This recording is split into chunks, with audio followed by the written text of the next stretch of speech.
with your typical red unblockables and perfect parry windows.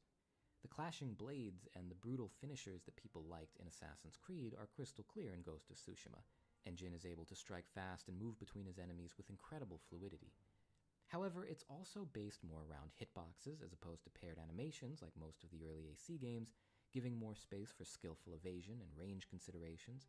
You have a relatively expansive skill tree, and you even get what is essentially a devil trigger by the end of the game, paying homage to more technical combat systems like Devil May Cry's. The stance system is interesting, giving you 4 different movesets that you can instantly switch between, but this sometimes felt like it added a bit of a rock, paper, scissors element to the combat that I didn't love, since you end up using the stance that the enemy in front of you is weak to instead of actually switching between them based on any preferred playstyle. It's not the cleanest combat system. It doesn't have my favorite parry, the impact of the hits aren't the best in the industry, and the stance system has a lot of room to improve. But the result is the best blend of interesting mechanics and realistic animations that I have ever seen. This allows for one huge thing that I always wanted in Assassin's Creed, and that is one-on-one duels. Dueling is Ghost of Tsushima's combat at its best, something that the paired animation systems of a game like Assassin's Creed or even the Arkham games couldn't really do. As great as the free-flow combat of Arkham Asylum was, it also pigeonholed Batman into fighting huge groups of ads or gimmick bosses. Ghost of Tsushima has that awesome feeling of dominance over large groups that you can get as Ezio or Batman, without compromising your ability to have fun and actually be challenged by skilled individual opponents. As an Assassin's Creed fan, I do want to make it clear that I don't think AC is ruined now and Ghost of Tsushima is perfect and that's the end of the story. I've made it clear that I don't like AC Valhalla, but there are plenty of aspects of AC Odyssey that I like more than Ghost of Tsushima. But while Odyssey saw the lack of depth and addressed it by going in the complete opposite direction, with minimal cinematic flair but deep build crafting options and abilities, Ghost of Tsushima took a less nuclear approach. Instead of seeing style or substance as a black or white choice, like Assassin's Creed always has, it decided to push the medium to further blend the cinematic and the technical in amazing ways. It isn't hard to see why people would see this as a more natural successor to traditional Assassin's Creed than what we ended up getting. Part of the reason Ghost of Tsushima is so successful is that it caters specifically to a fantasy that people had been begging for years. I remember when the game was first announced and all we had was this reveal trailer, and people already had it on their Game of the Year lists. It was definitely premature, but people were ravenous at the very idea of this game. As a result, Sucker Punch sensibly went to great lengths to prioritize this setting. The HUD is minimal, dipping out entirely during basic exploration to give you a full appreciation for the gorgeous environments that Sucker Punch built. One of the most acclaimed features of this game, and probably its most unique feature as well, is the way that it uses the environment to guide you to different points of interest on the map. Instead of pulling up a series of markers and generating a waypoint to take you directly there, the wind will guide you to whatever your selected objective is.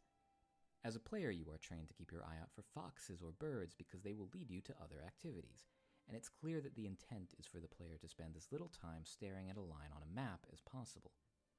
It was a breath of fresh air for a lot of people who felt that it helped revitalize open-world games as a whole.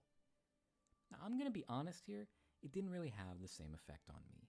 As interesting as these environmental cues are at first, once you've gotten used to them, a lot of the experience can boil back down to the marker hunt of other traditional open-world games anyway.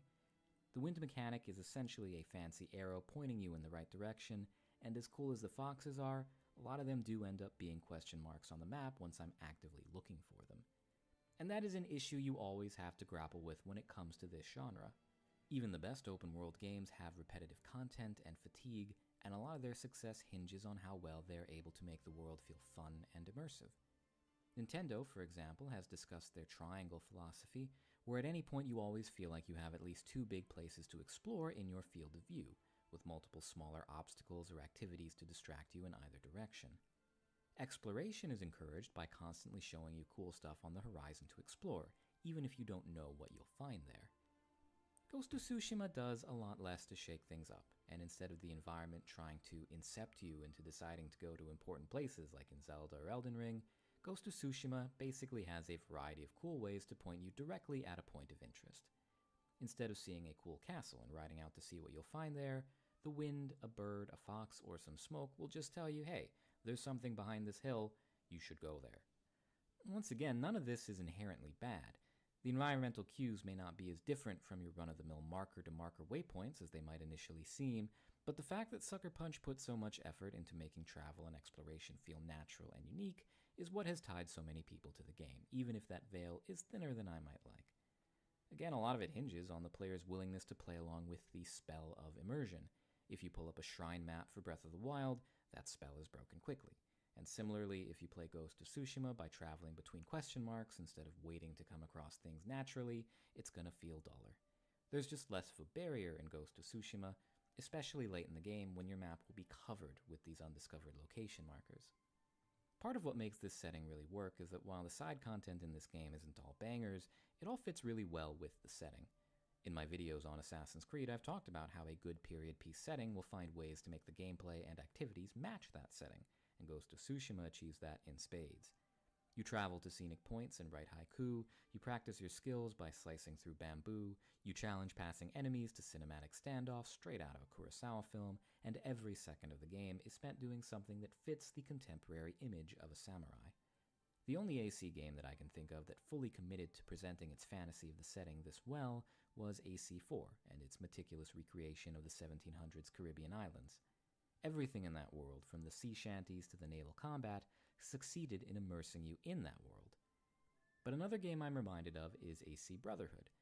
Brotherhood is focused less on setting and more on the war Ezio wages against Cesare Borgia, and every single activity you can do will, in one way or another, weaken Cesare's hold on Rome.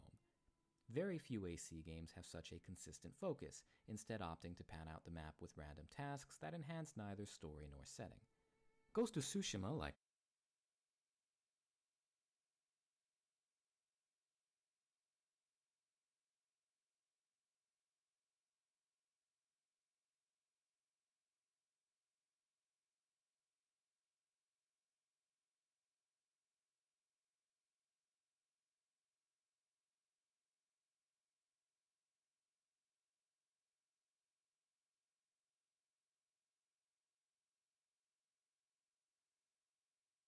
Oh, my mic wasn't even on. That's crazy.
Oh, no. I finished the game. No, you have to listen to my words.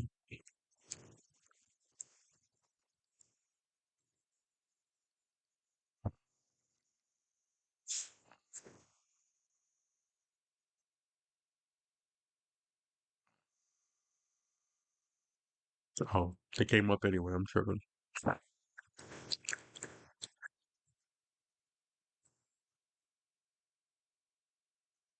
Why are these in order?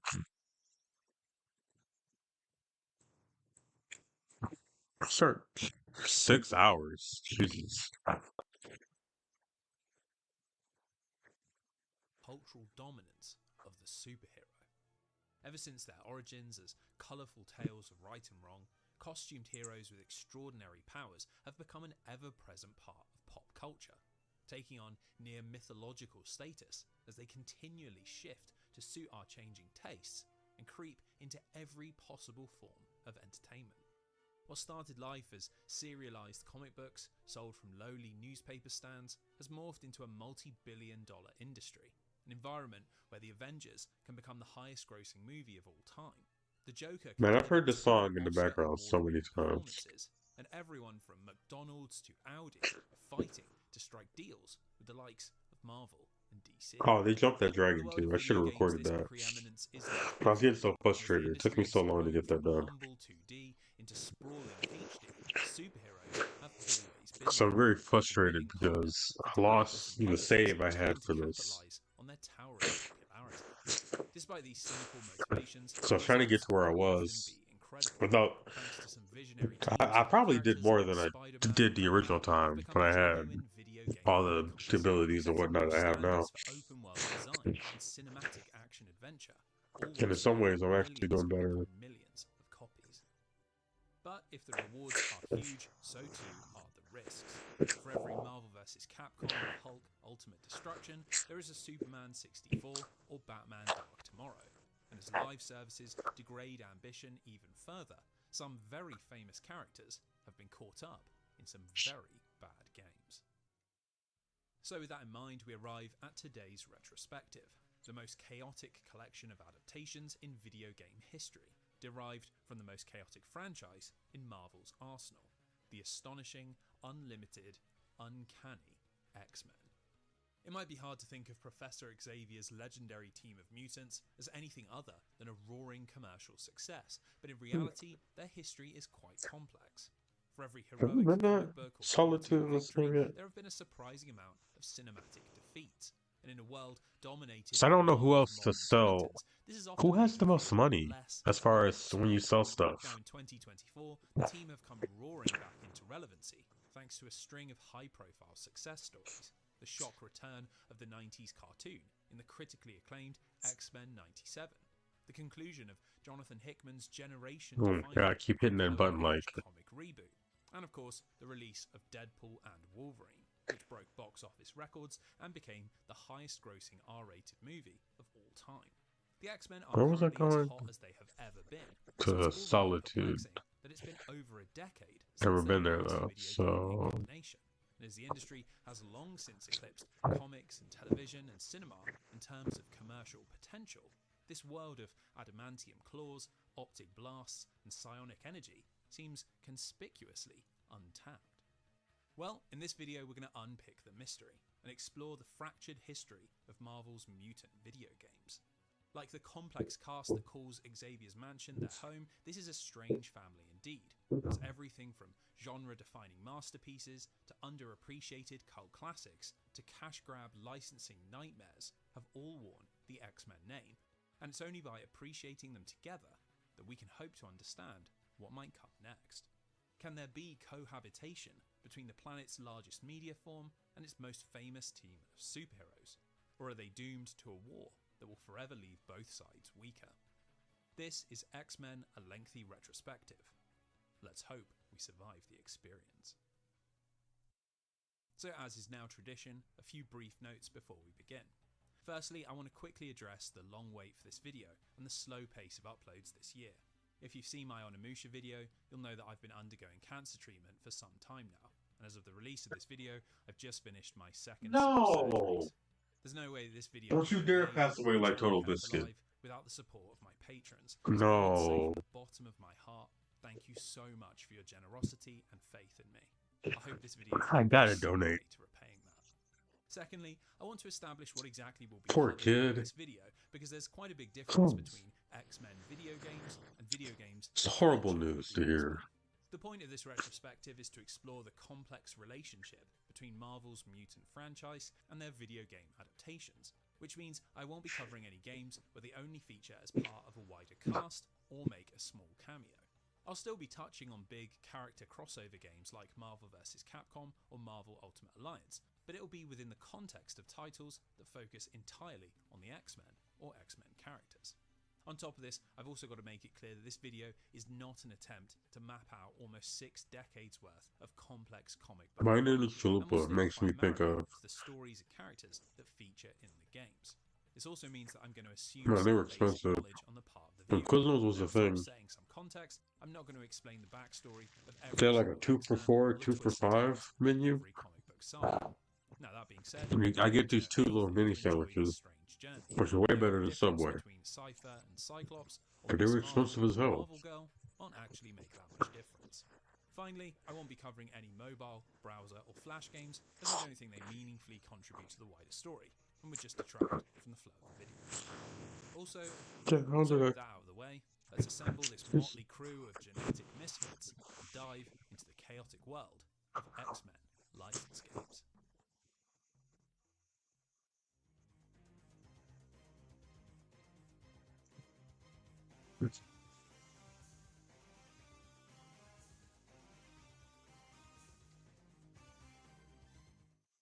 The in-world origins of the X-Men are a story that is shrouded in mystery. Depending on the decade or the writer or the medium, we've gotten all sorts of explanations for the emergence of Homo Superior. In some stories, it's ancient alien experimentation, and in others, it's the natural process of human evolution. But considering that the origin story is a fundamental part of almost every superhero's design, it's pretty strange that the X-Men don't have an iconic spider bite moment, or parents tragically lost in a darkened Yeah, valley. they do, no? This is because when they were first created, Because the way back movies in do. 1963, the whole point was to try and make a different kind of superhero team. You see, at the time, Marvel Comics were having unbelievable success with series like The Fantastic Four, Spider-Man, and The Incredible Hulk. And so in order to keep up with demand, chief editor and lead writer Stan Lee decided to add a new series, one that would bring a fresh dimension to the company's roster. Rather than gamma-radiated scientists or cosmically blessed astronauts, he devised a group that was simply born different. Cyclops, Iceman, Beast, Angel, and Marvel Girl. A gang of outcast teenagers taken in by Professor Xavier, a powerful paraplegic telepath who I acted as thought she their was talking to leader me. I don't and know why. originally, he had wanted to call the series How was it? When I Mutants, used to play but this, after what this was was I doing? vetoed Because I by its don't. publisher, they settled I do on not remember X-Men, them. an allusion not only to Xavier's name, but to the extraordinary Wait, why is this abilities so caused loose? by their unique genetics. But amazingly, even from the very first comic, Uncanny X-Men had a very distinct identity. There we While go. most issues involved the team heading out to fight various monsters and villains, there was a lot more depth than you'd expect from a typical 1960s comic. There was a big focus on personal growth, dealing with prejudice, on coming to terms with being different and living in a hostile world. And most importantly, thanks to the inspired creation Why of does Mick everybody have Eaton, a bad all tan these in the subjects skin? were dealt with from both a heroic Because it's not a and real skin villainous tone. It's a bad perspective. tan. For a comic that was conceived in a single afternoon, Then it again, was that all might very be. impressive stuff. But unfortunately, American audiences weren't quite as Got my enamored, TV and the set to series vivid. struggled to find a consistent audience. After just 66 issues, Marvel stopped printing new stories and began to rerun old entries, which of course only Give me further all helped your money. circulation and led to its cancellation in the 1970s. Despite the creative concept and clear potential, the mixture hadn't been quite right, and the X-Men fell into the shadows of Marvel's big hitters, having failed to make much of an impact. So let's jump forward 5 years to 1975. Marvel's continued success had prompted a takeover by a large American corporation called Cadence Industries, which meant instead of Stan Lee's creative whims, the company was now driven by a need to produce constant growth and shareholder value. The fastest way to do this was to expand into new markets, and so Marvel writers Len Wein and Chris Claremont were tasked with creating a new superhero team that could appeal to non-American readers. Fortunately for Marvel, Wein and Claremont had long been looking for a reason to resurrect the X-Men, and so along with artist Dave Cockrum, the three produced Giant-Sized X-Men, a double-length special that ditched the old teenage team and rebooted the series with an entirely new international cast and a much more serious tone. Now starring iconic characters from all around the world. What time is it before I wait too long? Russian Colossus, I'll tell you when it. Yeah, it's Kenyan not. Storm. You're Giant-Sized open at X-Men was 9:10 originally p.m. intended to be a quarterly publication, but it was so popular Jeez, Marvel man, what's wrong with immediately you? transformed the series into an ongoing monthly release. Claremont and Cockrum were let loose, and the results were I'm incredible. about to hurry The up team and went hit. into space, went forwards in time, crossed over with Can't wait every again Marvel before character she under the tries to sun, kick me and out. even permanently lost friends in shocking stories that broke away from the cycle of safety that most heroes were locked into. By the mid-1980s, Uncanny X-Men had become the most important series in Marvel's catalogue, and was outselling every other comic to such an enormous degree that it often wasn't even included in magazine sales reports, simply because it was a given that the mutants would be the top seller. Now, this Fuck, I'll perfect leave. storm of success makes it all the more surprising that Marvel were relatively uninterested in leveraging that popularity outside of comic books, action figures, and trading cards. As the world of cinema and television increasingly became the dominant forces in pop culture, and video game consoles had begun to creep out of Japan and spread across the world, Marvel appeared happy to license out their characters with very little interest in the quality of the product, or what this could do for their own bottom line. This hands-off approach resulted in the first ever Marvel licensed video game, 1982's Spider-Man for the Atari 2600, which was produced by a single developer, Laura Nikolic, who worked for the toy manufacturer Parker Brothers. You see, Parker Brothers were having a lot of success on the Atari producing Star Wars games, and looking to repeat this, they approached Marvel about using the legendary web-slinger. A deal was struck, and Nikolic was given 6 months to produce a game. But for some reason, Marvel didn't offer a single piece of feedback during development and seemed content to take the licensing money with no other involvement. Spider-Man actually ended up being quite a big hit, and even got a TV advert to help boost sales, but this lack of interest meant Marvel never pushed for a sequel. And when the American console market crashed in 1983, so too did any desire for further console adaptations. In fact, it would take until 1989 for another company to approach them with a potential deal. A publisher that specialized in licensed movie and sports games and wanted to make the jump into the world of comic books. What was that? The infamous LJN. Now, LJN have become synonymous with terrible licensed games, mainly thanks to the angry video game nerd, who's built an entire career off of the sheer madness contained within their releases. But before we dive into their X-Men title, I want to take a moment to explore just why they produced so many poor products.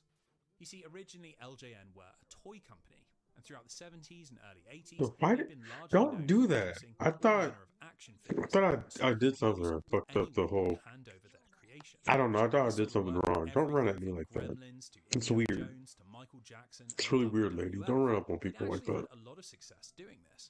And in 1985, they were purchased by MCA for $30 million. Now, MCA wanted to push this model even further and move into the growing home console market. So LJN began contracting smaller developers to create video games on their I'm behalf. definitely keeping And that. overnight became one of the first American console Honey Nut publishers. Street. Amazingly, they managed to sign deals with some pretty Don't need talented arrows studios anymore. like Rareware and Atlas, who produced Friday the 13th and Nightmare on Elm Street. But the problem was that LJN treated these products less like movies and more like toys. So studios were given virtually no development time and even smaller budgets. Obviously, this produced some very shoddy games, but the margins were such that this was actually profitable, and meant that LJN managed to ship a whopping 27 I don't think I need that because I already have. between 1987 and 1994. I really don't remember So, what I was doing on Marvel this was save. more This than save happy is from to like lend their properties out 2019. But to what was anyone that? that would return a quick buck. What was I It should doing be at no the time? surprise that LJN ended up with the comic giant's Golden Goose. And similarly, no surprise, Store the 50 result price. was a Right. truly terrible video game. I really Unlike don't with need these. Rareware and Atlas, the developer of Uncanny X-Men is something of a mystery, as the game begins without a splash screen, and the box, manual, and advertising What time materials is it? are only marked with the LJN and Nintendo logos. Strangely, the Wikipedia page lists both Wolfdeck and Pixel as possible developers, but this is without any source, so it's hard to know why they're listed, and means we're heading in blind. Now, that being said, despite LJN working with lots of different studios, their games all carry a certain vibe, and Uncanny X-Men is the perfect example of this. A concept that sounds interesting on paper, looks captivating on store shelves, but is completely and utterly lacking in quality. Let's start with the premise, which is found in the instruction booklet, as the game loads straight into the level select and doesn't have a single screen of text to establish what's going on. According to Nightcrawler, Magneto and the Brotherhood of Mutants are on a rampage, and it's up to the X-Men to stop them by battling through 5 unique levels: Future City, Still the not enough Underground, gold. the Robo Factory, the But I'll Living make it Starship, work. and Magneto's Fortress, which is unlocked once you've conquered the first 4. The idea is So to I got to pick throw. 2 X-Men from a cast of Cyclops, I got Storm, the one thing that can bring Colossus, people back to Nightcrawler, life. and Iceman, and then head into one of the maze-like levels where you fight against But I endlessly still need respawning some enemies while trying to hunt down destruction boss. spells. Matter of fact, what I Even by NES specifically standards, need. it's a very Where's my straightforward structure. what's my No skill at score right now? system or hidden secrets, and instead all the complexity comes from who you choose to play as. You see, each of the characters have some Destruction unique is at abilities and distinct stats. The idea being that you can mix and 33. match That's your it. team as per the demands of the levels I'm or sorry, I your got personal playstyle. For playing example, through 4 Nightcrawler can different teleport through walls, which makes it a lot easier to get around because I went levels, to while platinum for Colossus all 3 moves on really slowly PlayStation, and and then has I a was lot of like, health. Similarly, while Wolverine does a lot of damage, he can some also user have rewards long need to range, which is a big level up certain disadvantage compared to things Storm, while I'm Cyclops, playing or on Iceman, who PS3. can battle I from was like, I might as distance. well do it on It's a Xbox system that too, sounds interesting, because especially in the hopefully I can get context to a of the place game's where whenever I 2-player, get back to which that, encourages you and a I don't friend have to to play worry about complementary leveling up games. But the problem much. is that this fun is extremely I can just theoretical. get through all In the reality, Uncanny X-Men is kind of a mess. all the For missions I need starters, to the for the levels themselves trophies. have virtually nothing At to do with the least X-Men. the other Rather stuff than I adapting still classic I can't really locations speed that. like I do that Savage myself. Lands or the Shi'ar Empire or even Xavier's school, we get random jumbles of tiles that hardly even look like a cohesive environment, and enemies like skeletons, tanks, and spiders that really could be from any 8-bit video game. The only time we get to see anything that remotely looks like something from the comics is in the game's end-level fights, where we take on Boomerang, Juggernaut, Sabretooth, and the White Queen. But these moments highlight another issue. Simply put, the game controls dreadfully, with extremely stiff movement and hit detection that would try the patience of a saint. Alright. When you're playing the melee characters, this is particularly bad, as there isn't even a distinct Archery. animation to Yeah, indicate that done you're the attacking, and instead your character sneak. I bumps in did the stuff for direction sneak you're already. facing, which makes it pretty much impossible to tell if you've actually connected your hit. Now, even if you're using the strongest character and know exactly where to go in each level, it still feels like a chore to play, as the levels are full of instant So death I don't really traps, do that. dead ends, power-ups that freeze you in place, and a brutal lack of invincibility I think I frames, want to which means it's find very easy to become caught between two enemies and immediately die. telekinesis and then a With 2 destruction players, spell. surely all that won't matter. And sure, played with a buddy, all this terrible design can make for a pretty funny experience, but there is a knock-on effect to the single player. You see, Can I when playing just alone, use you still have to take a this single interactive character map? who you can switch to by pressing the select button. Although there's really no reason to do this, as the characters don't have situational powers or any distinct ways to interact with the levels. Unfortunately, the problem goes further than a lack of interesting design, as the companion's AI is completely broken, and while they're alive, they'll wander in random directions, attack nothing but thin air, and prevent the screen from scrolling forwards. In fact, it's usually better to just let them die, which of course removes all the sense of a team adventure, something that's fundamental to the very identity of Marvel's X-Men. The cherry on top of the whole horrible pie is that the 5th mission, Magneto's Fortress, is hidden behind a set of requirements so absurd that I genuinely think the developer must have hidden it in embarrassment. When you beat each of the initial Oh, you know what? levels, you'll see a text screen congratulating you on your efforts. But then, I gotta get my what you're which one supposed is to do that? is notice a unique I'll say it's enemy in alteration, each of the right? That levels, makes and then kill sense. them 30 Because you're times altering before the you defeat the boss. By doing this, the text screen will then highlight the certain alteration's words in still kind of red, low. which when all put together spell out the last mission can be reached from the mission screen by pushing select and I just selecting throw it in ice there on because I know I'm label gonna. to make it to the final mission. Somehow, you're meant to realise that on the label of the Sure. physical game What kind of cartridge, spell is it? hidden Like in what the level is copyright it? information is a tiny code plus Kinesis. B plus up together with star, which when combined with the instructions in the hidden message forms a code that takes you to the final level. Considering that there isn't a single hint in the instruction booklet or at any point in the game, I have no idea how anyone would ever think to follow this process, why the developer would want to hide away a 5th At of the depth entire level, game. okay.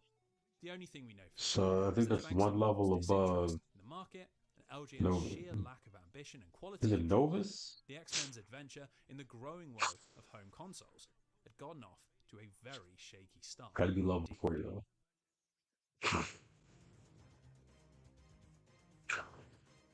But it is.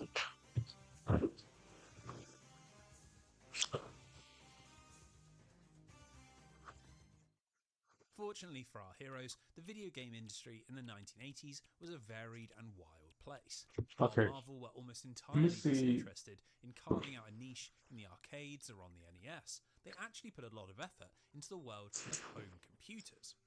Driven almost entirely by passionate grassroots developers like Richard Garriott and Sid Meier, this market had developed a very different identity to its console and arcade siblings, and as the complexity increased, so too did the sales, with games like Ultima and King's Quest becoming big international hits. Marvel wanted a piece of this action, and in 1983 they approached Adventure International with a deal that would see them produce Marvel-licensed computer games for the next 10 years. Considering that this was Marvel's first ever long-term licensing agreement, they clearly had a huge amount of faith in Adventure International, and this was largely because the company's development wing was led by Scott Adams, an ambitious and talented coder who also happened to be a huge comic book fan. His grand idea was a series of games called Questprobe, which would blend his text-driven adventure game style with various Marvel heroes, starting with the Hulk in 1984, before moving on to Spider-Man the following year, and then the Human Torch and Captain America. Now, interestingly, Marvel gave Adams far more support than would later be given to LJN, as they sent not only one of their best Lightning writers, Cloak it John is. Byrne, to help Where with can I find Questprobe's you? plot, but also produced a tie-in comic book, which would be sold alongside the games and really helped to make them feel like a serious part of the Marvel universe. It was a surprisingly forward-thinking approach to franchise building, but unfortunately Questprobe was a massive flop. Despite Adams' reputation, the games were heavily criticised for outdated visuals and gameplay. It didn't help me Thanks at to all. packaging issues, the comic was only available in very limited locations, all of which contributed to disappointing sales numbers. By 1986, just as Adams was beginning to develop an entry focused on the X-Men, the Questprobe series was cancelled, and Adventure International filed for bankruptcy, which left Marvel without a presence in a market that was only There's gotta continuing be. to boom. So let's fast forward 3 years to 1989, where Marvel went for another roll of the home computer dice, although this time the situation was a little different. After being purchased by Cadence Industries in the 70s, the corporation was in the process of being carved up.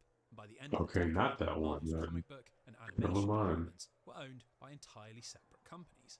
Now, the video game licensing ended up with an organisation called New World Industries, but as they had lots of financial issues, the deals they struck were rarely very good, and this is what had resulted in LJN getting hold of the licence for console development. The situation wasn't much better on PC, as New World partnered with Paragon Software, an American developer that had only existed for 3 years and hadn't produced a single noteworthy game.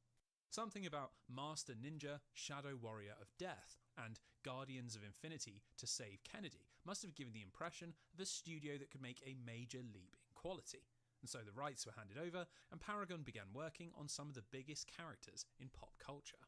Obviously the X-Men were right at the top of the list, but it was actually Spider-Man and Captain America that hit shelves first, as in early 1989, Paragon published The Amazing Spider-Man and Captain Who the fuck America: is Mormon Dr. Doom's Shroud? Revenge for most personal I guess I'm doing the systems. College of It Werewolf. was not received well, namely because when you removed the lengthy load times, the actual game was only around 20 minutes long and hardly featured any interesting gameplay whatsoever.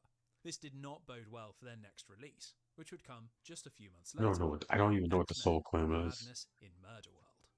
Firstly, it needs to be noted that, just like with Questprobe 5 years earlier, Madness in Murderworld was packaged with a tie-in comic book, and while it's some distance short of the quality of Claremont's Uncanny X-Men, it's a nice touch and makes the game feel like a cohesive part of the franchise. The idea is pretty simple. While the X-Men are away fighting a team of Sentinels, Magneto, the Juggernaut and the Blob attack the mansion and kidnap Xavier, taunting the team that they will never rescue their mentor thanks to an I thought alliance didn't I with do this supervillain already? Arcade. What do you Now, mean? Arcade is a We bit did of that an odd already. character, as he's a hitman who kills people That's where I got all those imprisoned drugger. in a mobile carnival populated with lethal traps and murderous robots. A comical I modus gotta go operandi back. that means he's typically not all that Oh threatening. no, I Clearly, still he gotta was go back to chosen college. so I never Paragon bought could the set spell. game in one of his murder worlds. But just like with LJN on the NES, we're once again left wondering why the developer didn't opt for any classic X-Men settings, rather than a world of clowns, snakes, and living mummies. You know Regardless, what? Madness in Murderworld actually does quite a good job of adapting the franchise into 1980s PC form, and has some interesting ideas that impressed both critics and players. At first glance, this is just a side-scrolling beat-em-up, but very quickly things get quite a lot more complex. You see, the game is structured more like an old-school adventure game, where you explore a large, sprawling map and have to find specific items in order to solve puzzles. And while there is quite a lot of side-scrolling combat, most of the focus is on navigation and correctly utilising your team's powers.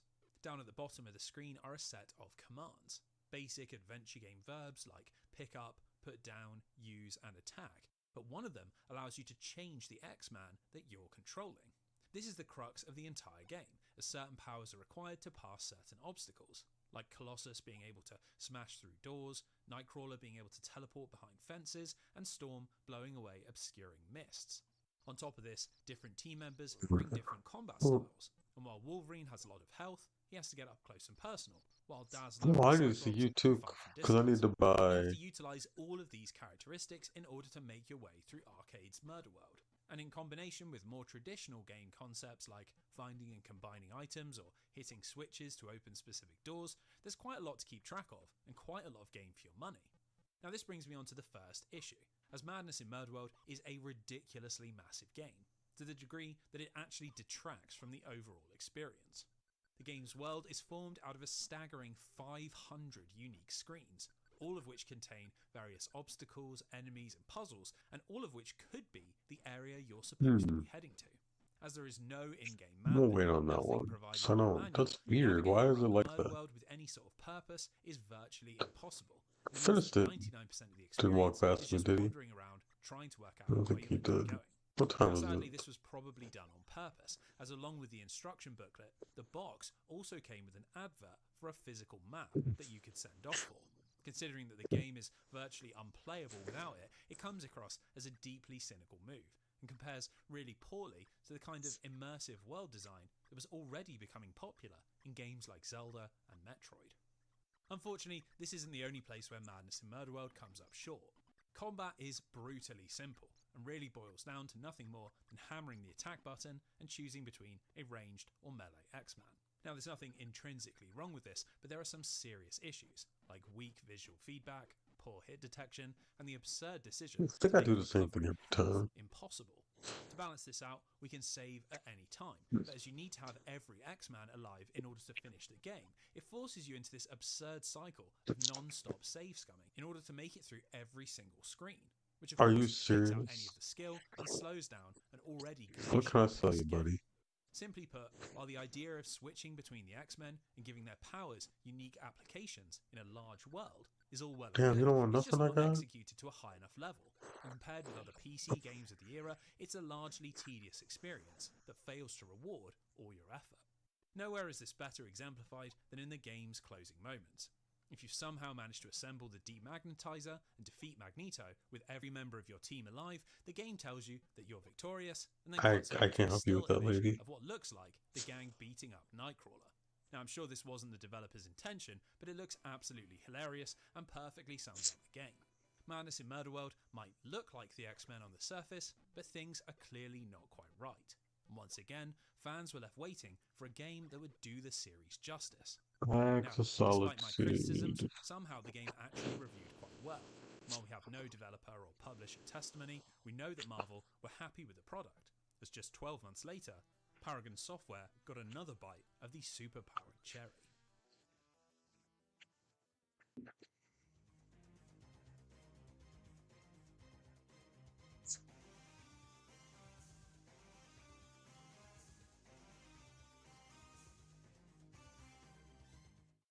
So despite a wonky start, Paragon stuck with the Marvel license, and as they continued to release games, the quality did start to improve.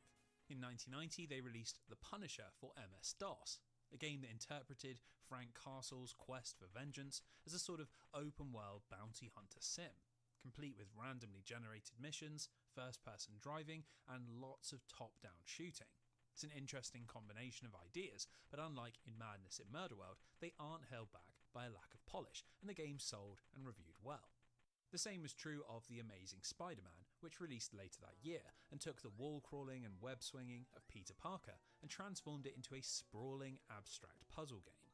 It might sound like a weird way to adapt Spider-Man, but it seemed that Paragon had decided that source material accuracy I'm gonna have to wasn't sell all you that at least important, 200 and it led to a pretty great game. $200 more standards. some So stuff. by the time we reached their second Or whatever attempt the at an currency X-Men is. game, there was every reason to believe that So they what would can I actually get rid of? produce something quite good and see the series reach its full video game potential.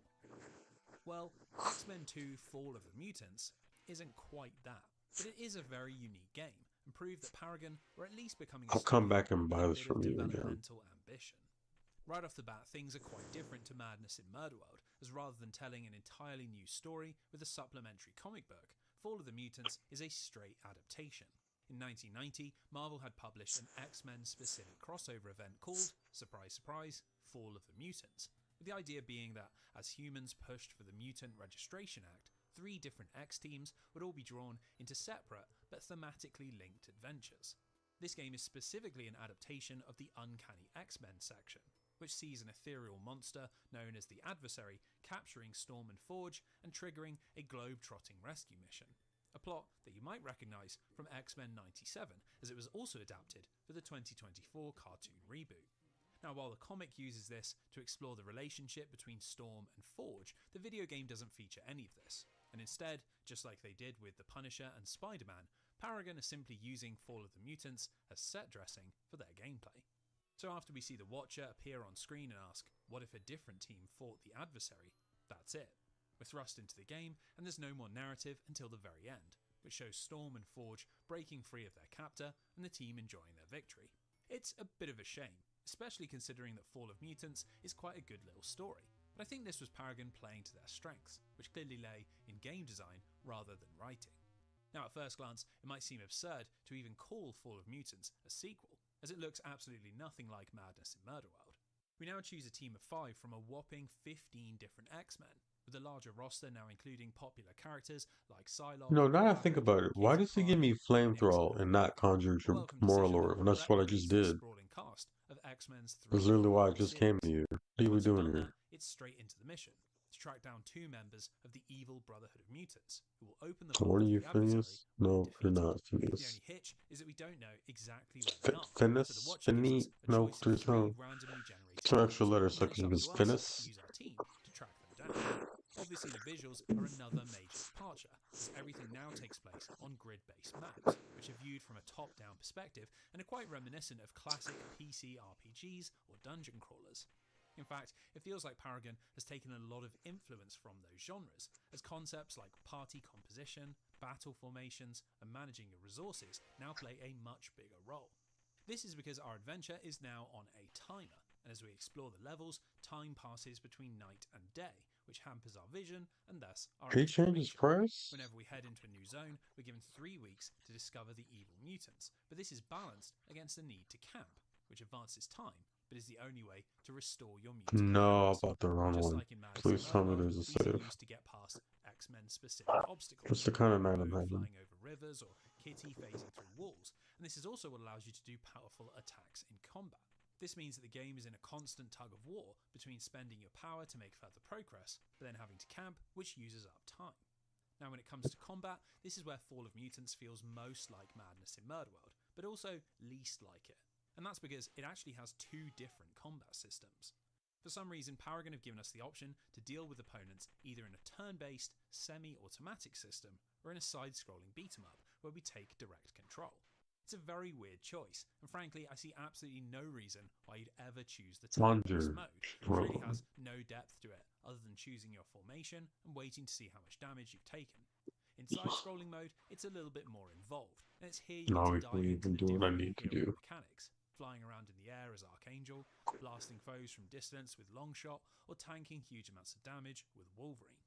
Again, it's not particularly complex, but each character does feel distinct, and approaching combat with a team that has Colossus, Beast, and Cyclops feels very different to one where you rely on Phoenix, Havoc, and Iceman. Now, while all this probably sounds pretty good, there's still a pretty heavy dose of Paragon software jank, and I'd say that Fall of Mutants still lacks the polish that the best PC games of the early 1990s were starting to show. There's virtually no music in the game, and only about 3 different sound effects: footsteps, a distorted hitting sound, and 1 male scream, which is used whenever any enemy dies, regardless of if they're even human. Similarly, the choice of enemies outside of the Brotherhood of Mutants is pretty weird, and gives the whole experience a decidedly non-X-Men atmosphere. We fight hordes of giant dinosaurs, put down legions of barbarians, and even do battle with the Viet Cong. Situation Do I have to go through this whole dungeon again? Because I cleared it out, but... makes very little sense without Oh, you know what? I didn't really talk to the Tol... reality is What the that just f... like How are we with saying it? Punisher and Amazing Tolfdir? Spider-Man, Tolfdir? Paragon were focused on creating interesting gameplay systems above being Tolfdir true to the here, source lads? material. And while Full of Tough Mutants deer is a and similarly strange take on the X-Men, deer in it was at the headlights? very least a unique experience that showed that the studio had come a long I way feel like you from the can't say that horrors without the of rest of the Mark's sentence. Ruger Doesn't sound How to right. Save Kennedy. Deer in Funnily enough, this headlights doesn't burgeoning sound right by reputation itself. didn't go unnoticed, and in You look 1991, confused Bill like a deer in purchased headlights. Microprose, the That legendary sounds fine. PC publisher and developer Deer in that was run headlights. by Sid Meier. Given the That change in sounds leadership, stupid. Marvel decided against continuing the PC licensing Deer agreement. in And this was headlights. far Why from does the that end of sound so Paragon, as they stupid? would go on to develop Challenge of the Five Realms and Blood Moon, both of which are now considered cult classic MS-DOS games and are still available to buy today. Challenge of the Five Realms in particular shares a lot of design DNA with Fall of Mutants, and while it's much more complex and ambitious and visually cohesive, you can definitely see seeds of its ideas in the X-Men's dungeon-crawling mission to defeat the adversary. So, despite Paragon Software finally coming good, the X-Men were once again left high and dry. But importantly, Marvel were beginning to recognise the benefits of teaming up with talented development studios. And as the decade rolled over into the 90s, these relationships would start to become more important than ever.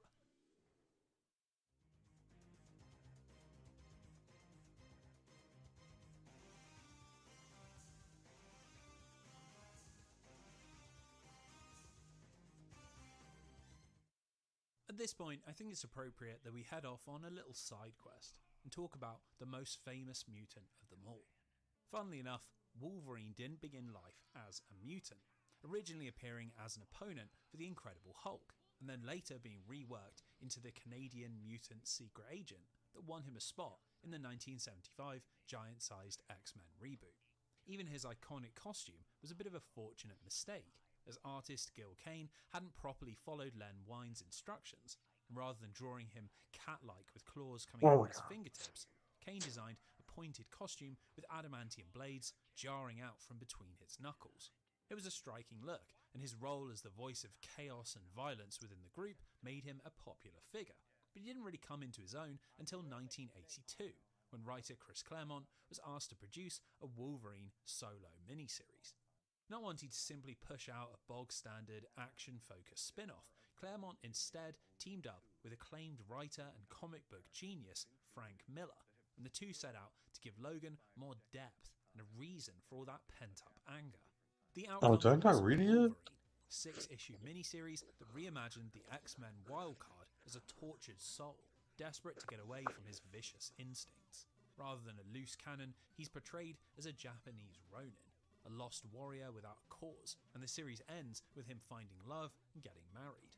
Now, despite the surprising narrative and challenging themes, Wolverine was a smash hit and catapulted the hero into the comic book limelight, quickly leading to a wildly popular ongoing solo series and a level of pop culture notoriety that's only matched by giants like Spider-Man, Superman, and Batman.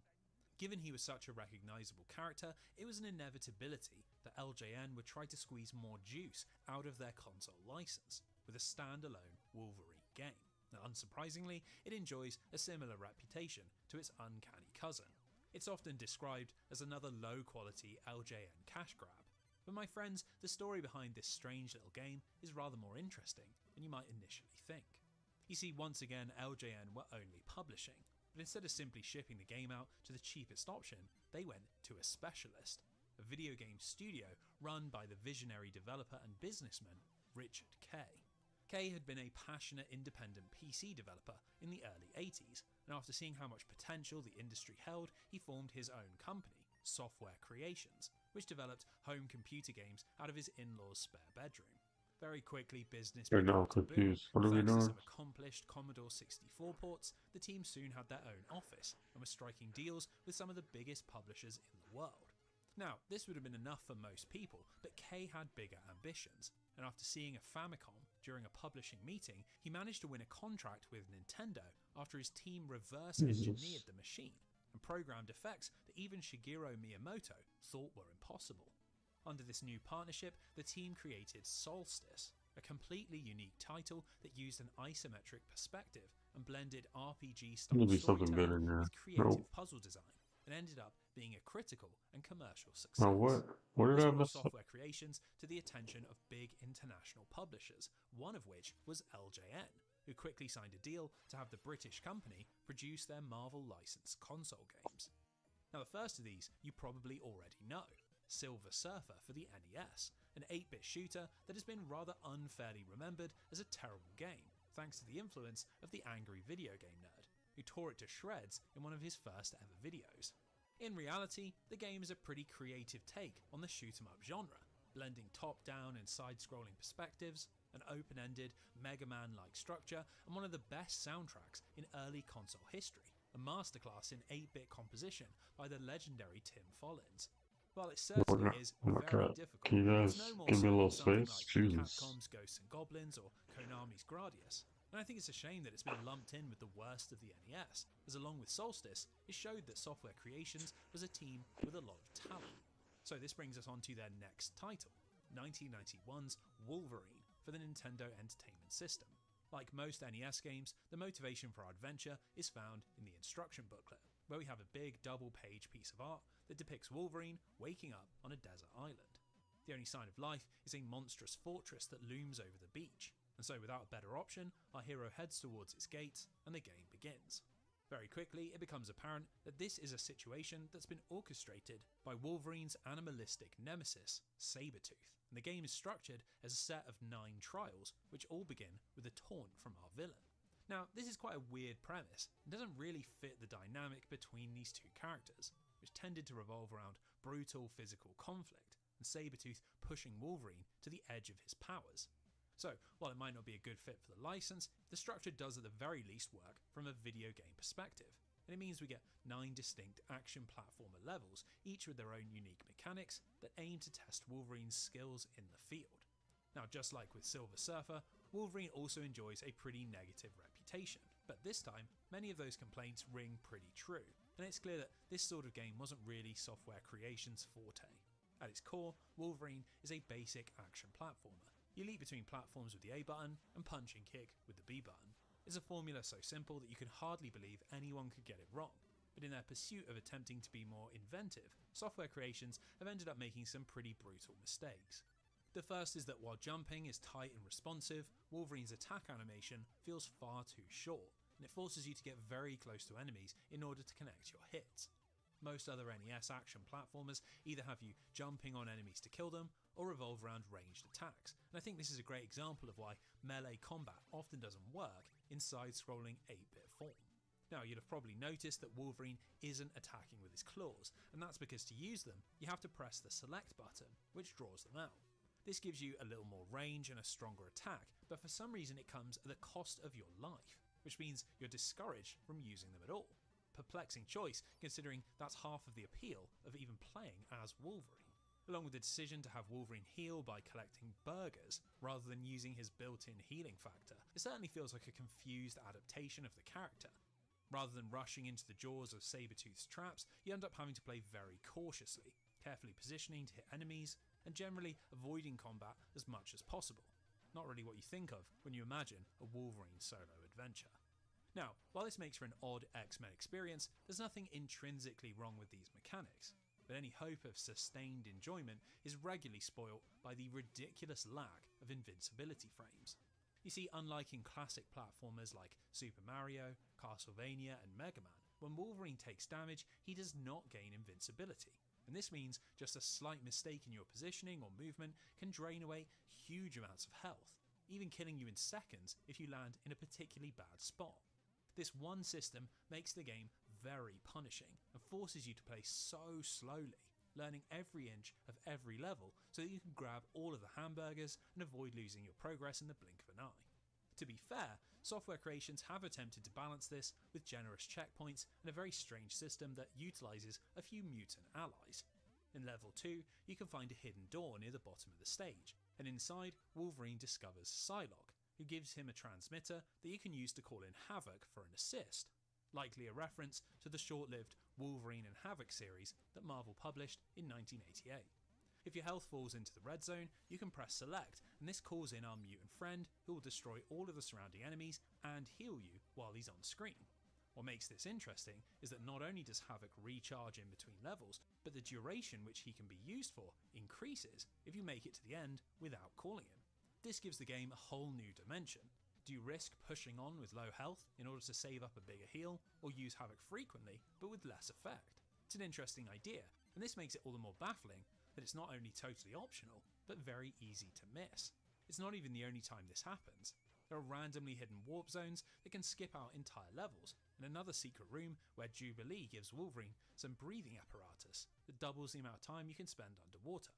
These sort of mechanics help give the game a sprinkling of X-Men flavour, but unfortunately they don't really make up for the lack of iframes and the horrific attack animation, which dwarf any of the good intentions that Software Creations might have had.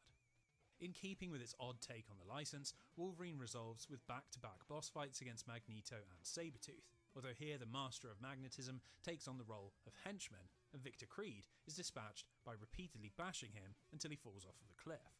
Sadly, our only reward is a picture of Logan looking pretty peeved at the whole situation. No explanation for how Sabretooth managed to build this fortress, or what Jubilee, Havoc and Psylocke were even doing there. Now, while it's hard to exactly gauge the financial success of Wolverine, as we don't really have many contemporary reviews to reference or any information about how well it's sold, it must have met publisher expectations as Software Creations continued to work with LJN. The following year they were put to work on the Terminator license, which resulted in yet another rock-hard action platformer, and then in 1993 they channeled this love of difficulty into Treasure, Right, I need a little break. a game produced for MTV.